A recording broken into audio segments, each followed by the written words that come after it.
to a show.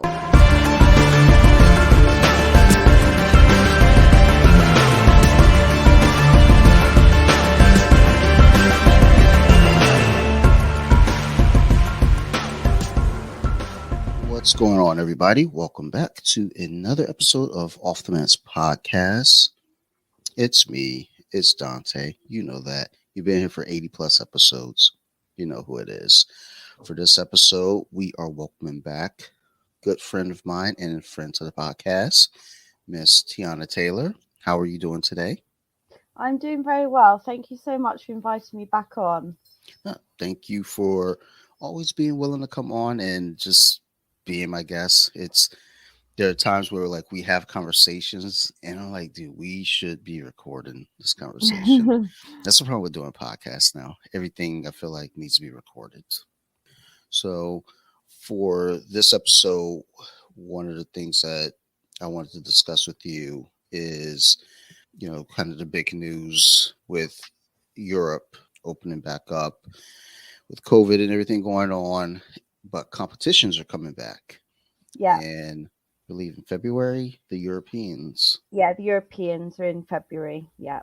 So I'd like to talk to you about that and the fact that you are preparing to compete in that and you're returning from a bit of a layoff. So just wanted to kind of get into that and talk about your feelings and the psychology behind it all, and let's just jump into it. So I guess, well, first off, you say it's in February. Yeah, it's February the 14th to the 21st. 14th.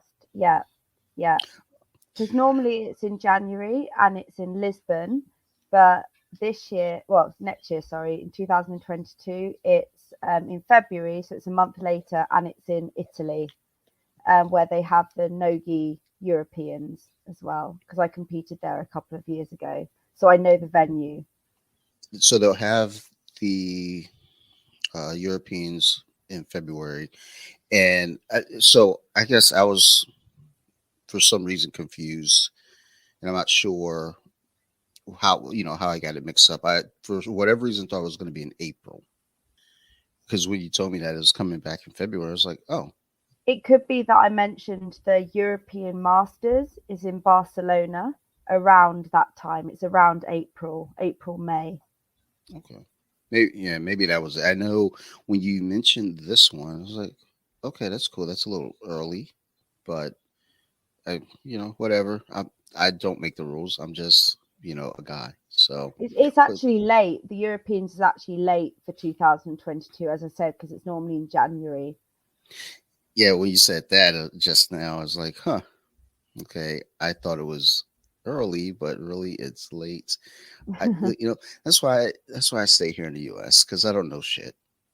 But that's cool. So for this competition, I guess the big thing for you right now is that you're coming back since you've been off for a couple years.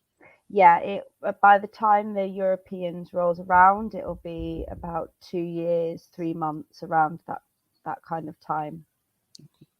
Right.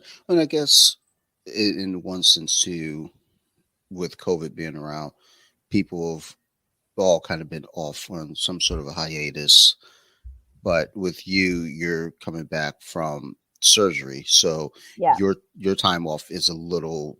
It's not like time off and secret training in the dungeon and at home warm-ups and stuff. It's more of you have to take time off and fix your body and recover. So it's a different vibe. Yeah. As you're coming into the competition season, what's been kind of your feelings, I guess, initially going in?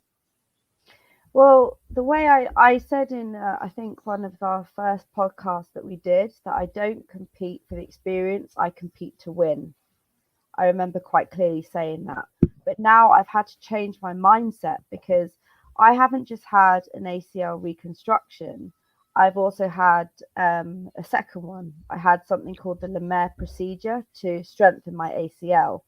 And both of those are very serious surgeries. and I had them in the space of 13 months. So deciding to do or deciding to brush off the cobwebs and come back to do such a major competition, I'm not going to lie, it's quite daunting, but there's part of me that thinks, you know, step up, see what happens, and the worst thing that happens is I get tapped straight away. And considering what I've been through in terms of my surgery, my recovery, the setbacks, and also the psychological side as well, just stepping up is a win, because I know a lot of people who could do really well at the Europeans. They could do really, really well. They're not injured, they train a lot, but they just are too scared to step up. And I'm not going to lie, I am nervous about the idea, because, as I mentioned, by the time it rolls around, I would have had over 2 years off, due to my surgeries. But I just think I haven't got anything to lose. I haven't got anything to lose. So why not do it? And to be fair, it is a rather prestigious competition to walk into. I have done it before. I came second in 2019 and I trained hard for that. I managed to gain silver. So that was a massive achievement in itself. But obviously, I was training, and that's not been the case this time around. It's not been as consistent because there's so many things that I haven't been able to do on the mats technique wise. But I'm just gonna go for it and give it my all, because that's all I can do.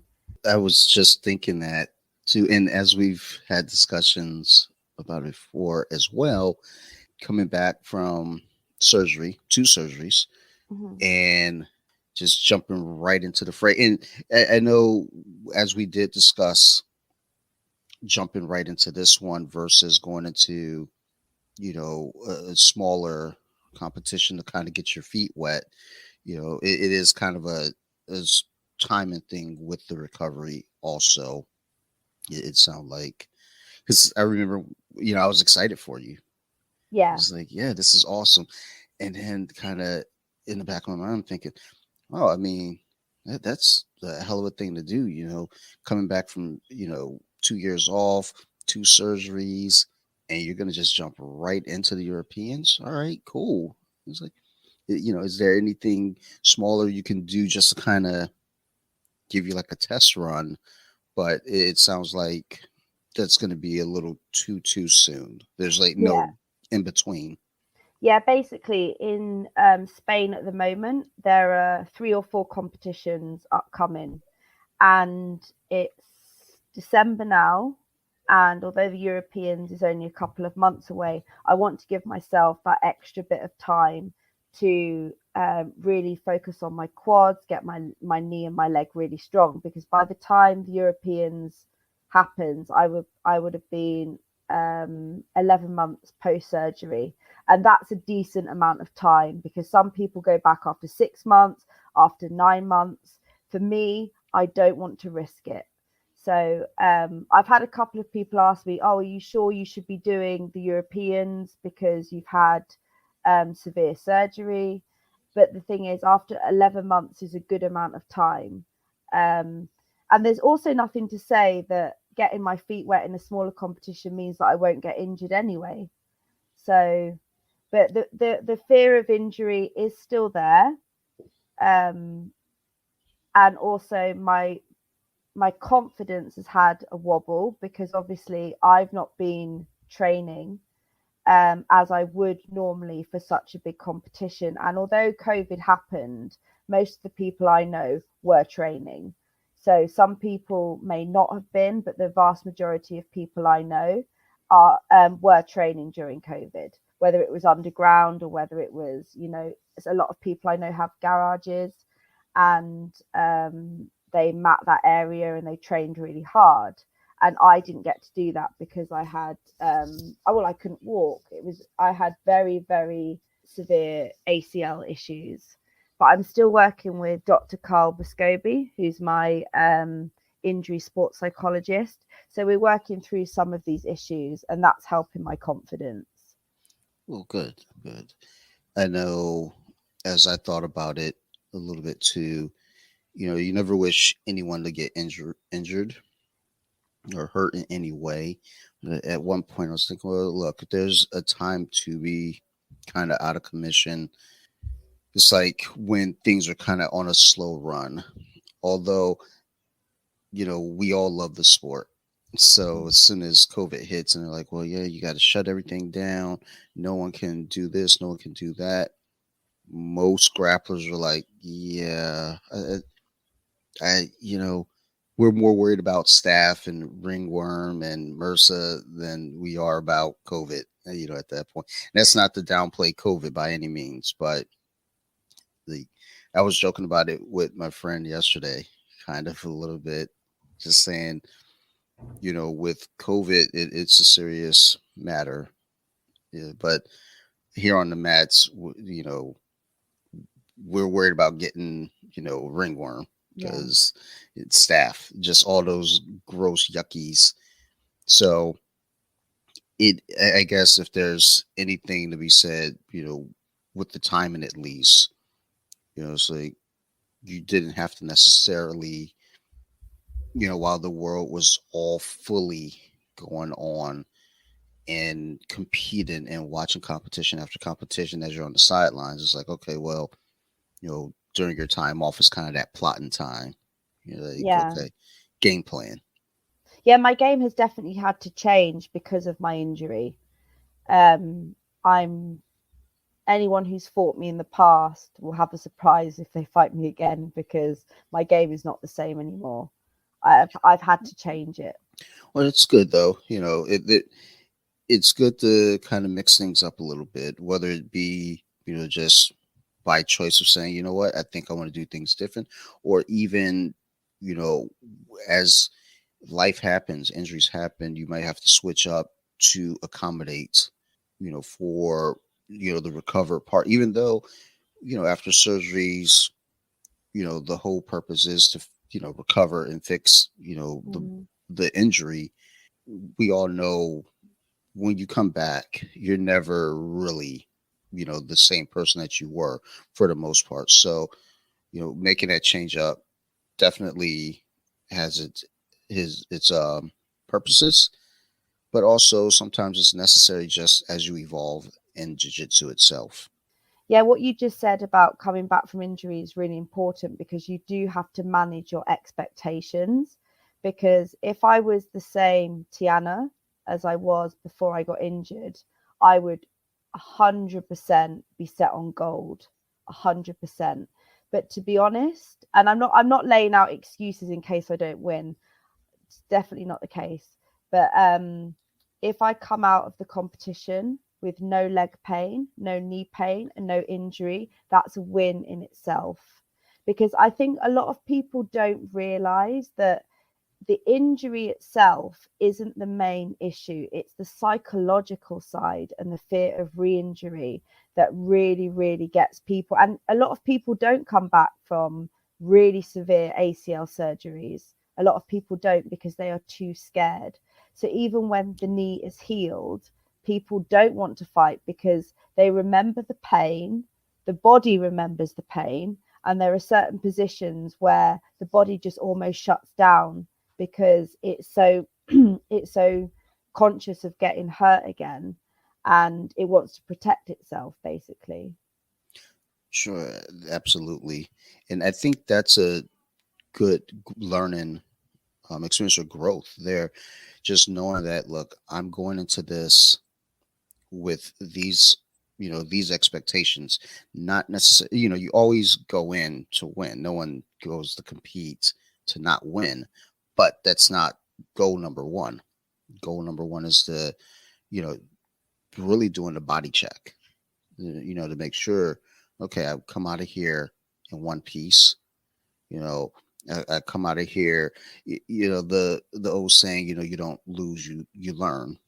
I mean, I feel like in this instance, it is a matter of just that, going Yeah. in to learn yourself, to learn where the competition in the game is, because that's something that I feel like, because we're in it, we don't necessarily acknowledge that the game is always changing.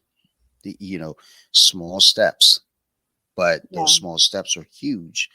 When I started, leg locks weren't really all the rave. Now everything I post on BJJ Wiki, or at least I have in the queue, is mostly leg lock stuff. Not because that's what I'm wanting to post. It's pretty much all I can really find. So, as you're coming back into this now after 2 years, it is a matter of filling yourself out, but also now seeing where the game has moved to, Yeah. and just where your competitors are.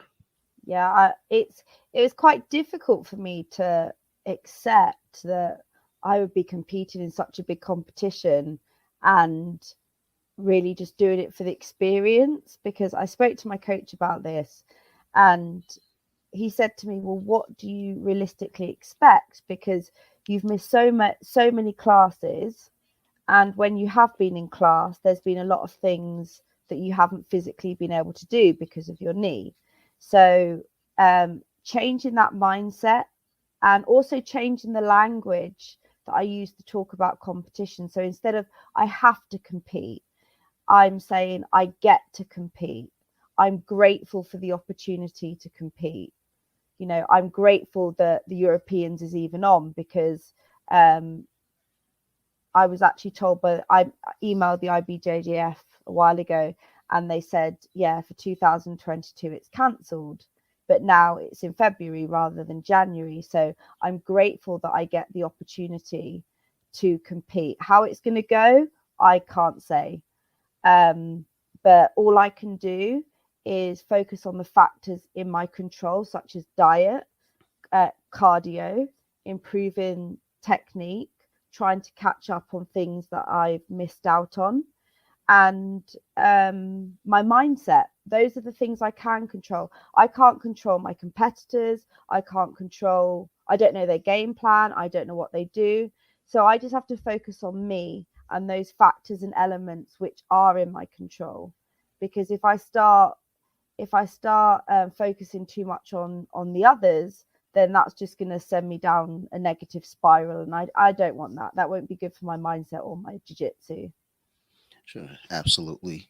So, with your time off, as you mentioned, diet and everything. How walk me through that journey back? Has your time off been completely like 100% discipline, like like as if you were still in competition form, or as you're having the time off, did you kind of ease back a little bit, and then if so, what has that journey been like?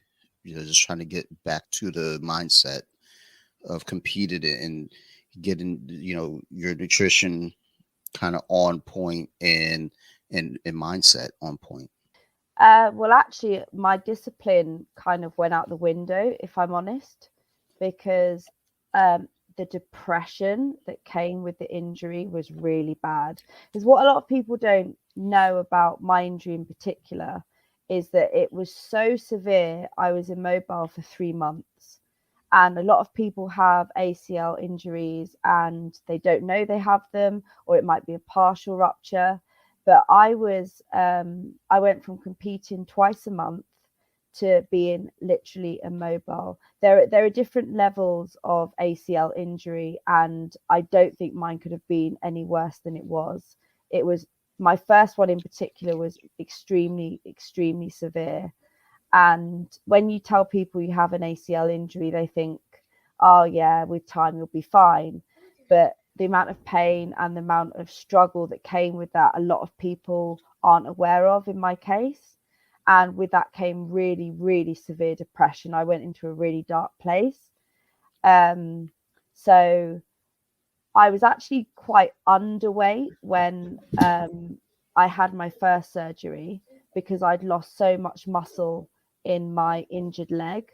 I was only 54 kilos, which is very light for me. But then I gave myself some time just to recover, really.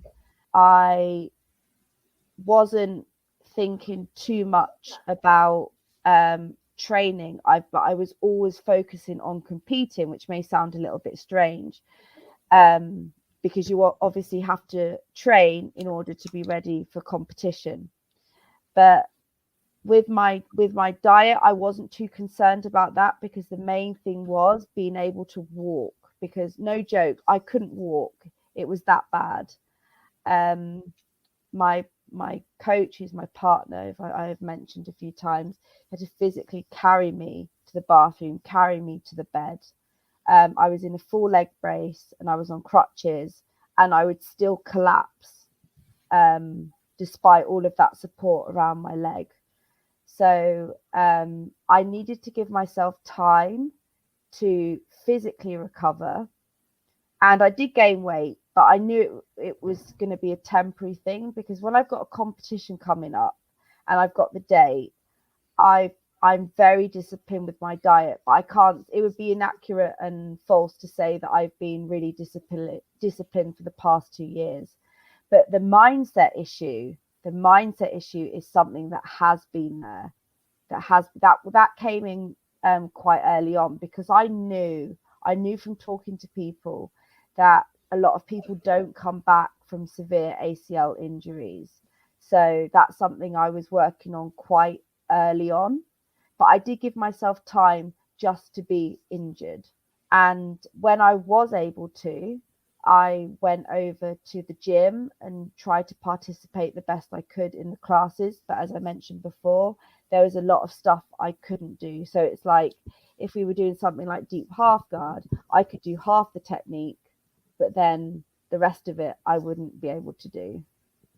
So with your injury, having the two surgeries, that second surgery, was it okay? We went ahead and did the first surgery, and then they check again and like, oh, wait a minute, this was more severe than we thought it was, or was it like, okay, we did this, and now we're gonna have to, kind of go back and retool some of the previous work that we did on that first surgery? The first surgery was absolutely fine, but the problem was Spain got locked down due to COVID literally a couple of days after my first surgery. So that means I couldn't have physical therapy. I couldn't see a physio. And as a result, I developed quite severe fibrosis, which is the buildup of scar tissue.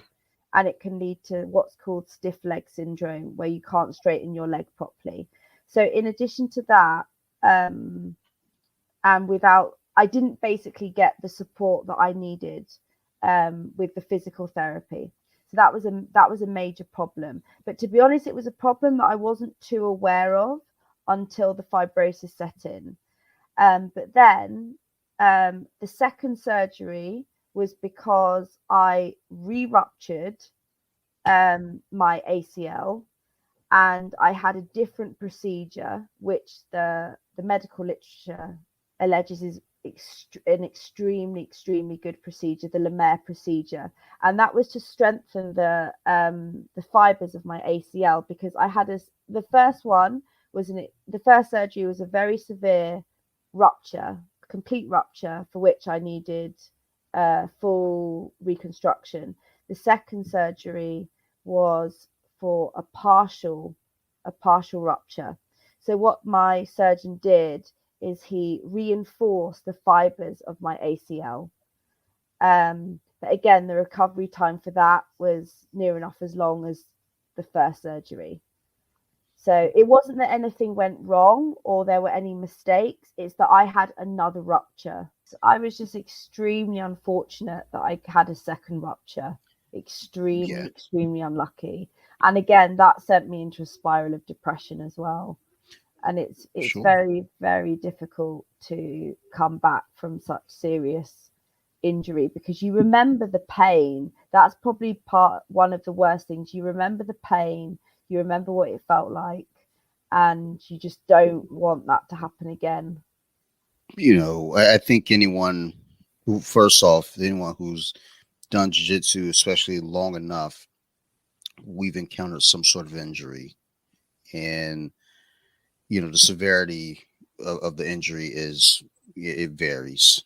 I mean, like, I've not had anything remotely close to what you've had to go through.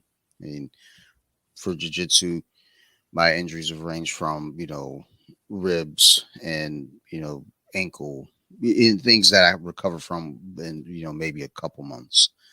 So having to actually go under the knife for any kind of a procedure has not been an experience for me in this sport, at least yet.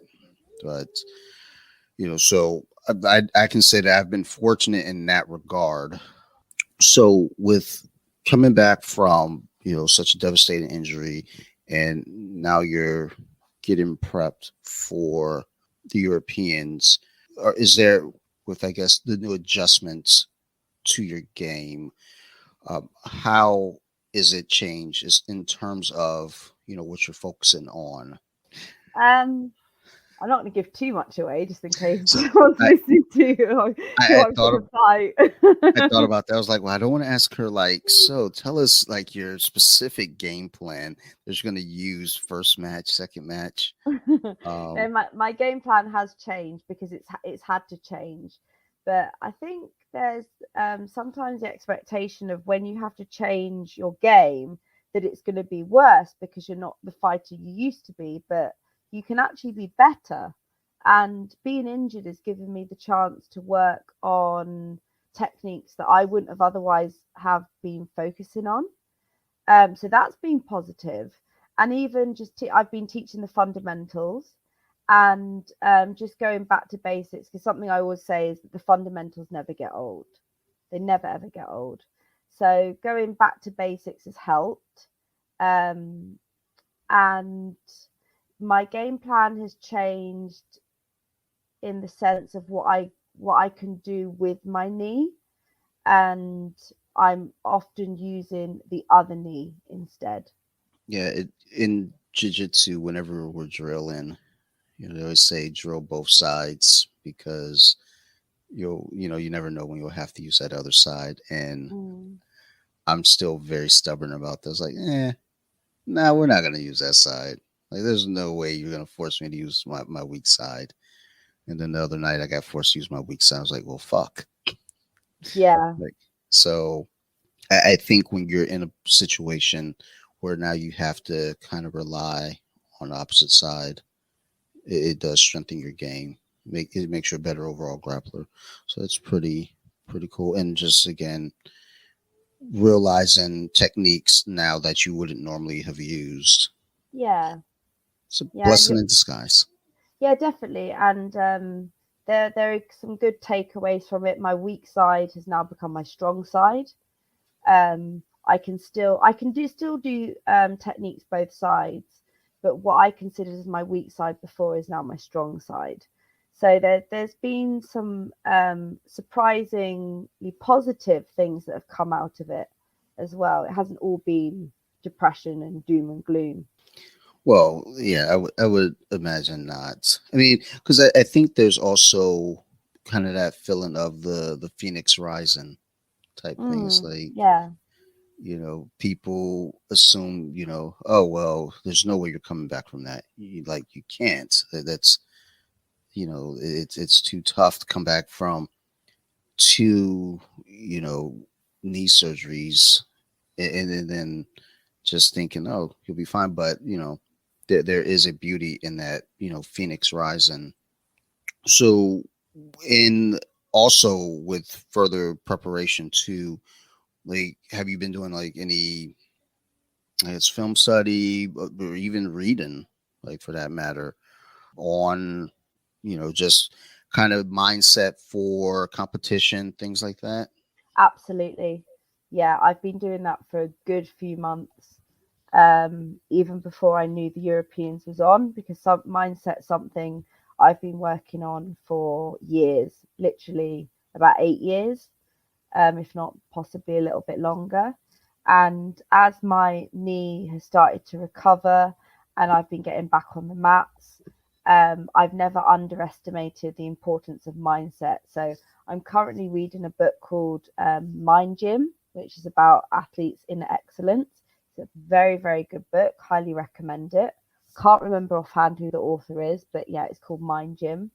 And I have a stack of other books that I'm going to get through once I finish that.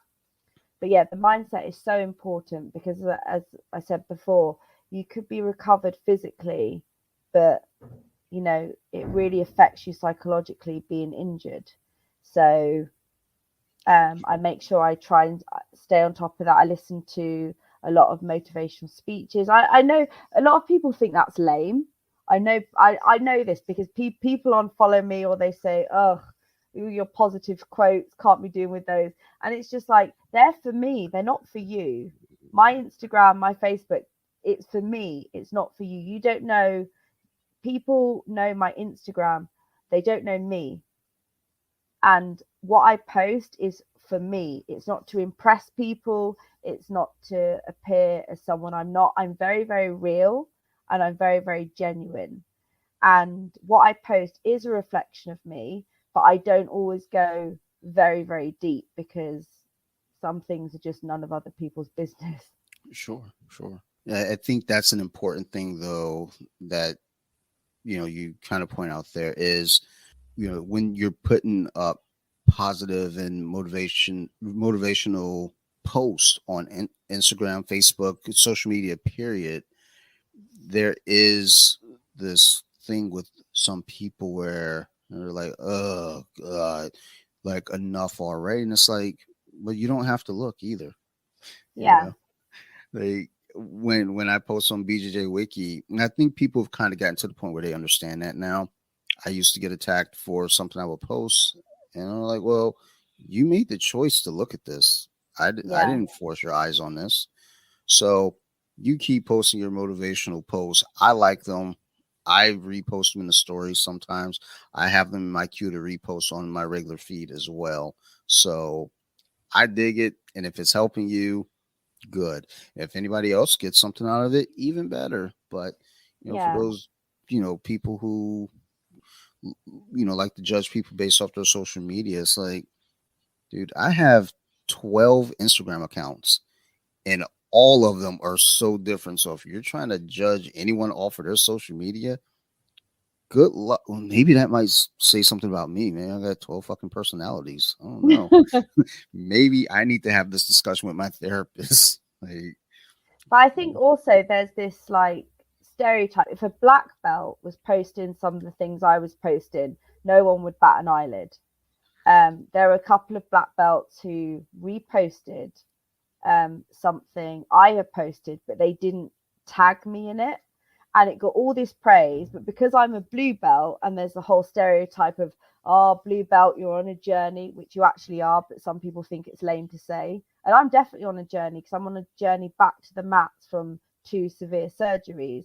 But there's the whole stereotype of blue belts, and the stereotype comes from higher belts, which I think is a little bit lame, to be honest, because I could say something as a blue belt and be ridiculed or ignored. But if a black belt or a brown belt said it, people listen. But I guess, a black belt, a brown belt, a purple belt, they've done more mat time, so they automatically get more respect. But that doesn't necessarily mean you're a better person. I've met some people who are higher belts, and to be honest, they're pretty shitty people. Just because you have a black belt around your waist, it doesn't mean you're morally superior, that everyone else is inferior to you. It means you have a high level of jiu-jitsu, and that is it. It says nothing about your personality. yeah, I got into it several years ago with the black belt on Instagram before I start realizing, wait a minute, I don't have to respond to this guy. I reposted a good friend's post, and the way that he'll put up a post is, he'll record his rolls, and if he can isolate a technique in that role where he then gives a breakdown, he does it. Mhm. And this individual jumps on and starts saying, take the trash down. That's so stupid. It would never work. Meanwhile, you're watching a role where it's actually working.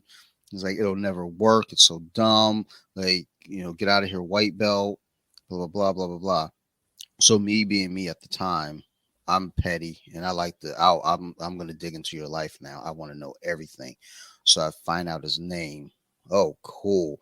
Oh, wow, you're a black belt. You're a black belt under this person. Oh, wow. You know, I sent them a message. Well, I typed it out and then I deleted it because it was a long message. I was like, what? You know what? Why did I put so much time into this? Because I was gonna go in on. Like, dude, you're a really shitty human being. I mean, I don't care that you have a black belt on. I mean, that doesn't make up for your lack of character. Yeah. And I think there is. I know I make jokes about blue belts because I'm a blue belt. I make a lot of shitty jokes. It's like I can make fun of myself, but there is a lot of you know a lot that goes with that. Where us as blue belts, we post something or like you know whatever, like shut up blue belt and get back Yeah. to training. Yeah. Be quiet before you quit. All these goofy things, but yeah, you turn around and have a black belt post it and suddenly it's this fucking sage, wisdom. Oh my goodness, you're so right. Like, meanwhile, we turn around and post and we're like, okay, you guys won't be here long anyway. So, you know, I do understand the whole, as I said before, the whole they've done their time. They've done their time, but I don't. I think it's a little bit harsh sometimes, the attitude towards lower belts. well, I also, and I thought this even back when I was a white belt. It's like, yes, jujitsu is very specific in what we're doing, but there are a lot of things that come from real life that can be translated to the mat. Oh, absolutely, yeah, and And vice there versa, yeah. there are observations that I've made, I've pointed out, and it's like that's not anything about, being a higher rank in jiu-jitsu. That's just about life experience where you can acknowledge things, even, just something as simple as, how I prepare for something versus how, someone else may prepare, and just understanding that, look, this is specific to me, or this is specific to my body type. Whereas, I would have, a higher rank telling me, well, no, you have to do it this way. I remember as a white belt, I had the blue belt trying to tell me to do my triangle a specific way. Mind you, this guy is 6'4" with long limbs. And he's saying, oh, no, you have to do it this way. And it's like, dude, I got little bitty legs. I can't do shit that way. Like, it, over time figuring out, well, look, maybe it'll work for me this way because my shorter limbs, maybe I need to change my angles, stuff like that. So, just because you're not, you know, purple, brown, or black belt doesn't mean you don't know stuff. You can't figure things out just off of experience of life. So, higher ranks bus chills. Quit fucking with us. Like, we can't beat you up, but I'm like Eminem. I ain't gonna physically hurt you because I can't, but I could say some shit that'll make you cry, and then you'll beat me up. So I guess we all still kind of lose. But no, absolutely. It's your journey, Yeah. your post. You know, that's what I think everyone needs to kind of. I feel like it maybe it's just the circles that I float in now, where I'm seeing more people understanding this is for you, this is yours, versus before I used to see a lot of people trying to dictate and control what we're doing as lower ranks. So as we're moving forward and going into 2022, there has been more COVID stuff going on. I guess, there's always COVID stuff going on. But is there any concern with this new variant coming out that maybe the Europeans could possibly get postponed or even canceled? Well, the IBJJF do say on their website that they're monitoring the situation because it's changing all the time. So for it to be cancelled is not completely out there. They also say that you have to show either proof of vaccination or a negative PCR or antigen test within 72 hours of entering the venue. You can only enter the day you fight. And for me, that's not a bad thing, because I like to see venues first, but because I fought there before, as I said before, in the Nogi Europeans, I know the venue pretty well, so that works in my favour. And you can only go in with one person. You can only have one person accompanying you, and that would be good for me, because I'll be able to hear. I'll go in with my coach, and I'll actually be able to hear him, because it's not going to have like hundreds and hundreds and hundreds of people. So because it's only one person you enter with, I will be able to hear his instructions. But yes, there is a possibility that it might not go ahead. The IBJJF cannot confirm that because of the ever-changing situation. But this is also why I want to do the Europeans, because I could wait even longer and do the European Masters. But with this ever-changing situation of COVID, there's nothing to say that the European Masters is actually going to go in ahead in April or May. So then it would be like, when do I compete? I guess with them potentially having to cancel it, would it be something where, I guess we wouldn't really know that though, if would it be something that they're like, look, we're gonna hold off on this, or I don't know if the IBJJF is just straight up like, look, banned, canceled, everything done, no wait and see type deal, or do you think it would be a matter of, look, we might push the date back a couple weeks or maybe a month just to fill it out? With the Europeans, I think if it came down to it, it would be, this is just my opinion, I think it would be postponed but not cancelled.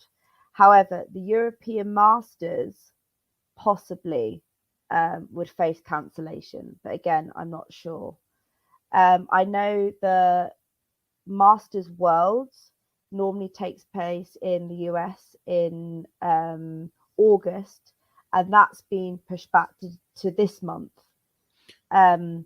So I think there is scope, but it depends on the competition, because last year, for example, they had the Europeans in January 2020, but then COVID hadn't really reared its head then. But the European Masters was cancelled, and virtually everything else was cancelled.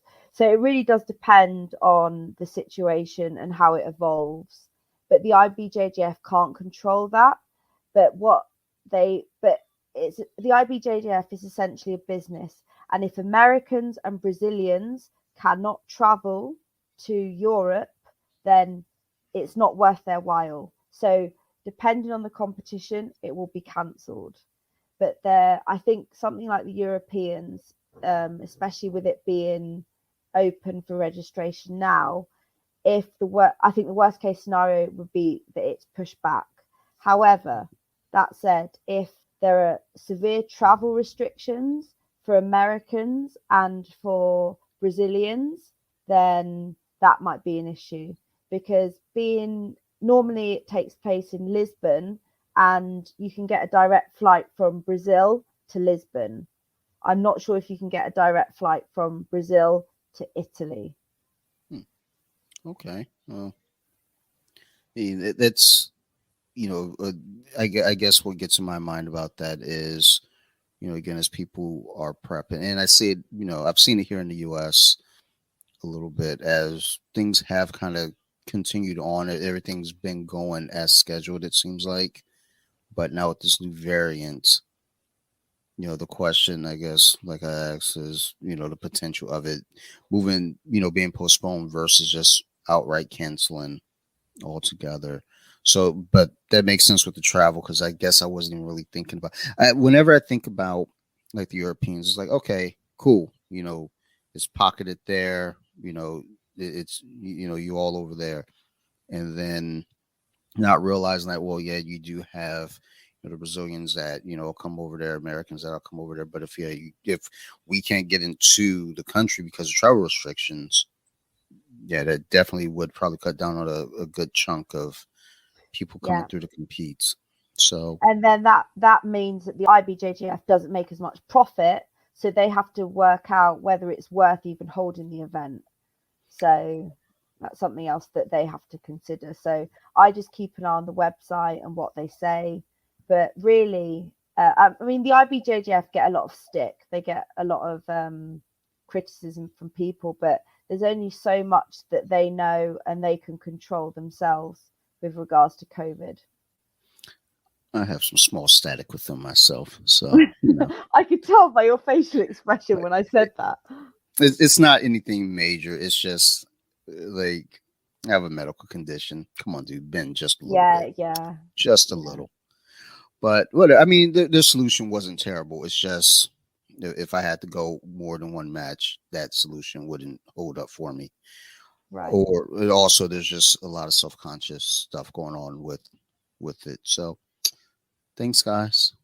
Like I could have showed you medical records and everything, but you didn't care. I understand where you're coming from with that, because obviously, again, that's kind of out of your control, and they have the ability to, make adjustments, but they don't. I mean, I guess on a bigger scale of it, though, too, if someone, saw me, the question becomes, well, why do you get to do this and nobody else does? So I get it. I do. But come on, son. Like, let me live. So, all right. Well, I guess it sounds like everything is, kind of moving along in a good direction for you.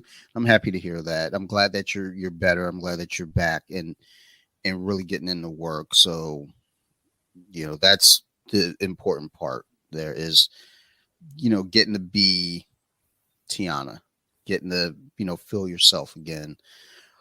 Even if it's a reimagined version now with coming back from the injuries and the surgeries, but being able to be the competitor that I've come to know you as. So I'm glad to hear that. When are you going to start a podcast? Oh, good question. Good question. Well, because whenever we're talking, I'm always like, dude, you take command of this show. Where I'm just like, I can just sit back and just let you go. So I'm like, you is that a polite way of saying I waffle and don't shut up? No.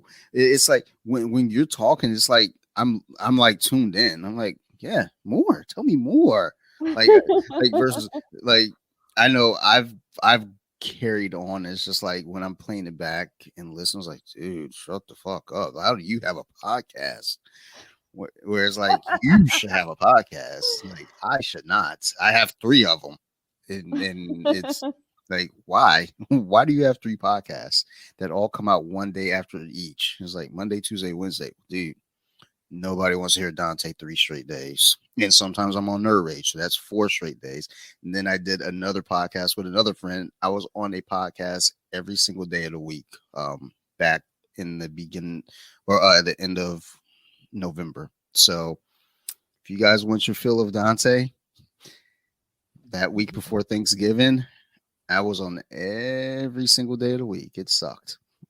But yeah, when you gonna do a podcast? I know your time is, you've got quite a bit on your plate, but yeah, you got to do it weekly. Yeah, we can sort something out, definitely. I think you'd be really, really good at it, and like whenever you're on here, it's like people flock to it. So I think people want to hear you. That's good to know. Yeah. So I'm always curious. Every time we talk, I'm like, you should do it. You should do it. I'll listen. I mean, others will listen, but I know I'll listen. I'll tune in every episode. I'm a fan. That's why I'm always like, hey, Teanna, what are you doing? You want to be on the podcast? Like I don't know what we're going to talk about, but we'll figure it out. Because you've always got, an interesting take on things, and just the way that you break it down or explain it. It's always very, like, I feel like I gained something just even, as the host here. So I hope the listeners are, able to really kind of pull something away as well. And, as they finished up, so they're like, you know what? That's a good point, or that quote. I really like that quote. So we should look into that. Maybe, Yeah, you know, definitely. getting you podcasting. I guess in closing, my last question I want to ask is, with your time off, and I know for me, when I've had some time away from the mat, I turn to a comfort food to kind of get me through, maybe a little too much at Hmm. times.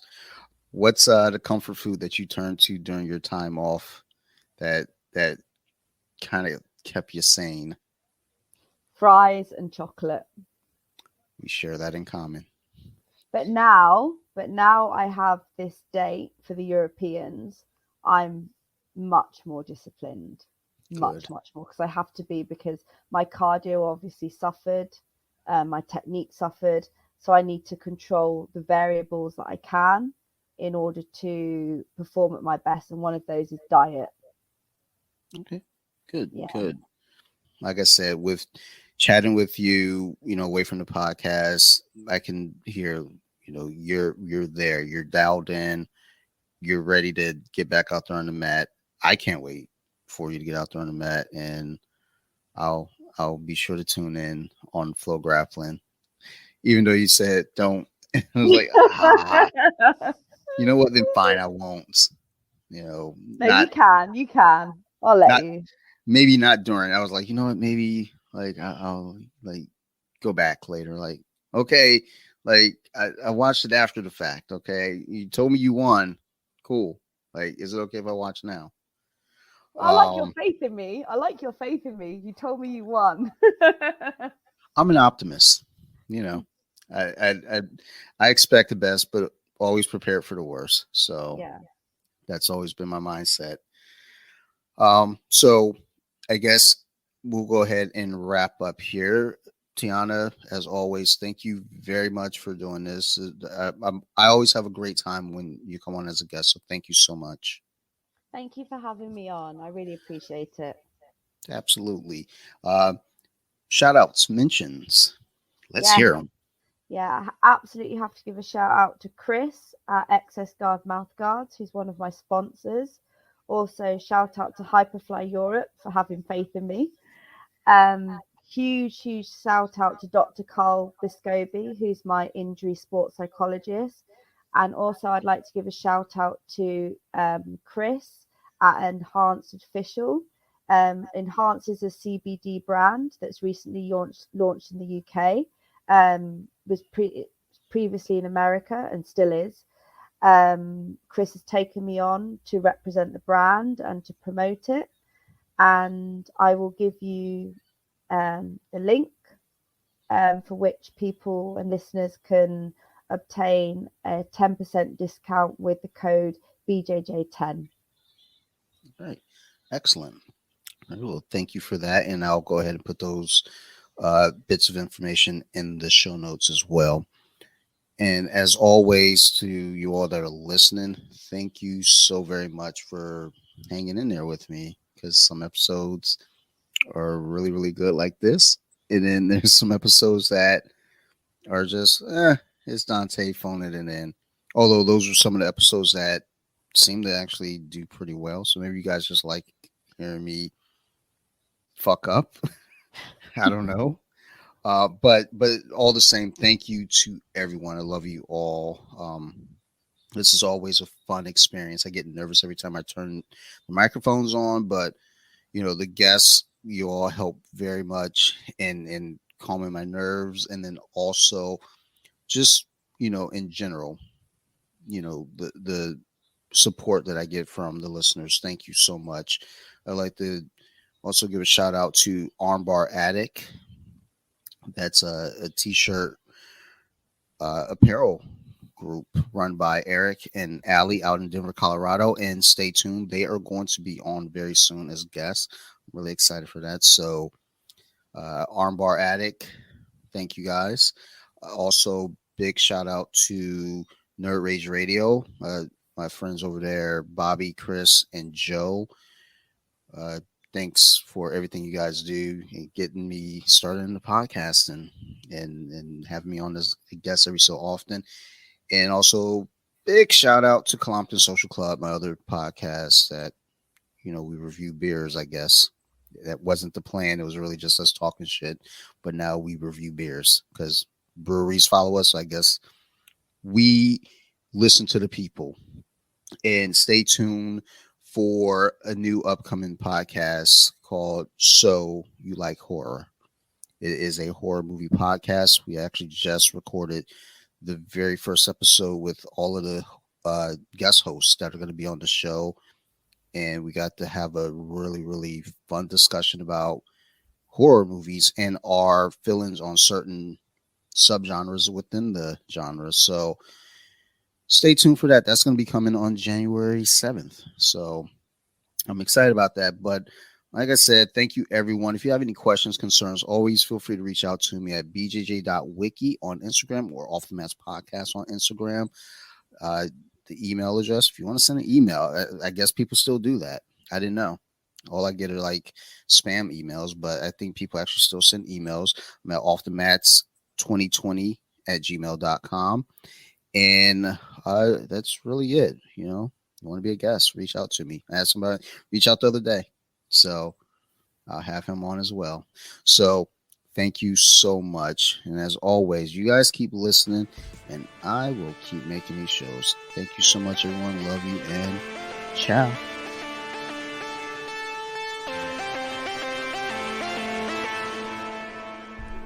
Deep with it. Now let me sing a song.